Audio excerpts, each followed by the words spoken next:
Hi, my name is Corey Williams, and this is my extemporaneous speech on mental illness awareness for communications. The reason why I chose this speech is because I was diagnosed with bipolar disorder when I was 12 years old, and it is not only difficult to be bipolar because of the actual illness itself, but the societal issues that come along with people who are already, deeply struggling with mental illness.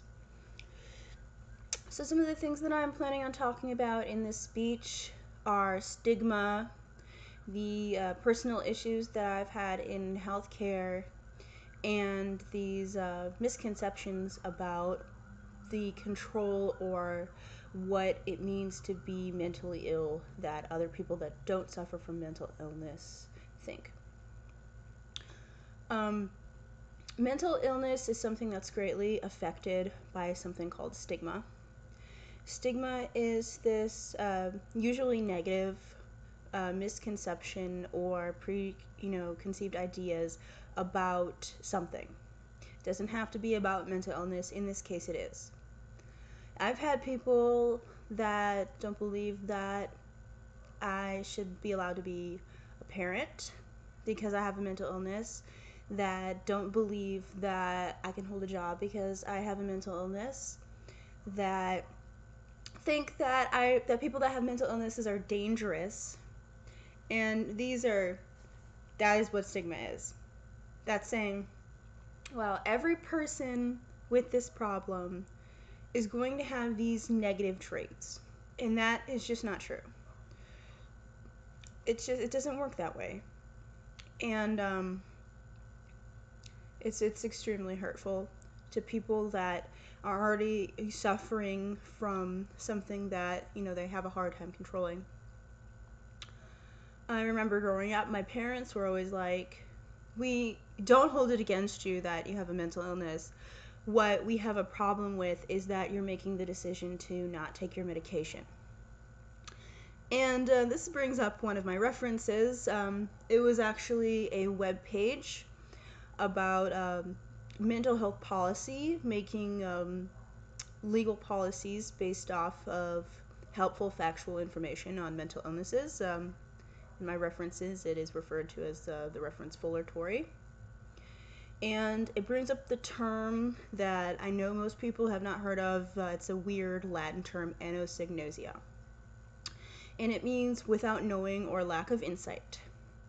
Anosognosia happens with people that have schizophrenia, bipolar disorder, or other types of mental illnesses that have psychotic symptoms. And it is this weird phenomenon that people who have the mental illness are unaware. It's very strange.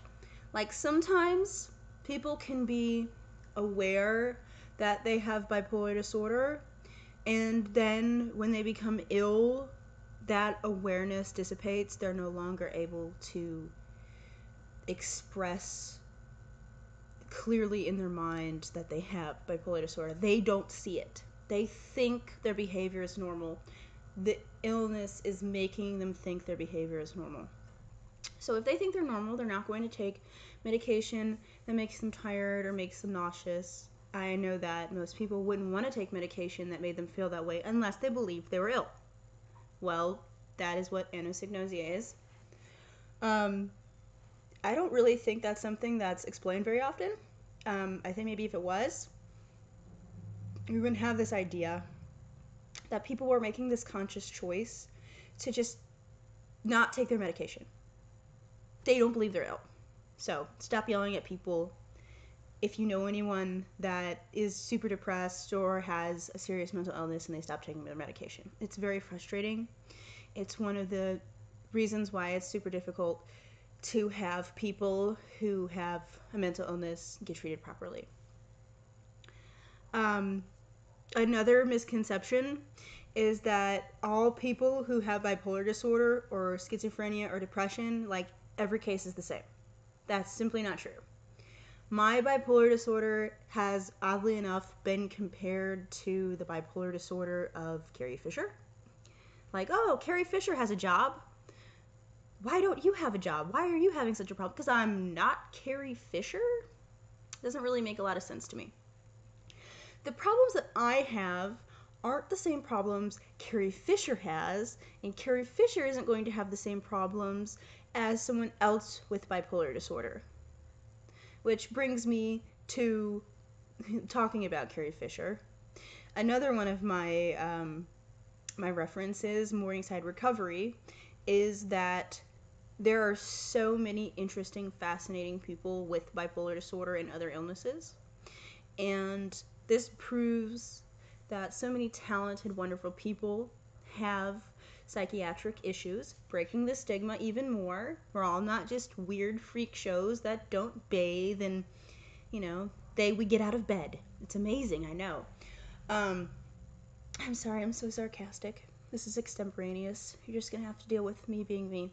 But Carrie Fisher was a very talented person, and she actually passed away because of complications from her mental illness. Yes, addiction is a mental illness. It is not a conscious decision that people make. People do not wake up one day and go, I just want to be a drug addict today. Yes. Look it up. It's in the DSM. Addiction's a mental illness. But stigma, terrible. Don't treat people like they're not human because they're sick. Please be patient. Please be kind. It's a sickness just like diabetes, just like cancer. Thank God it's not cancer. Cancer's awful. Anosognosia. Don't expect people that are ill with a brain illness. Their brain is sick. They are not going to have the same awareness that you do of their illness. Please be kind to them. And value. Van Gogh was absolutely insane. Cut off his own earlobe, mailed it to his lover. Brilliant, wonderful person. Just so many great pieces of art. I saw them many times in in Chicago. Carrie Fisher, it's really unfortunate. Chris Cornell, musician. Chester from Linkin Park, that just happened. That's super unfortunate. He committed suicide. So many people that suffer from these problems are very successful, very talented, and what would help them so much is if people had a little bit of more compassion and understanding towards these problems. It really can start with you. You make a difference. If you have a family member, or even if you see someone out in public that's having a problem, instead of judging them and instead of making looks, try to understand that that person is ill. You wouldn't want somebody staring at you if you were having a problem. Don't just believe that they're making the decision. Okay, this is my extemporaneous speech on mental illness. Hopefully you got something more out of it than my sarcasm.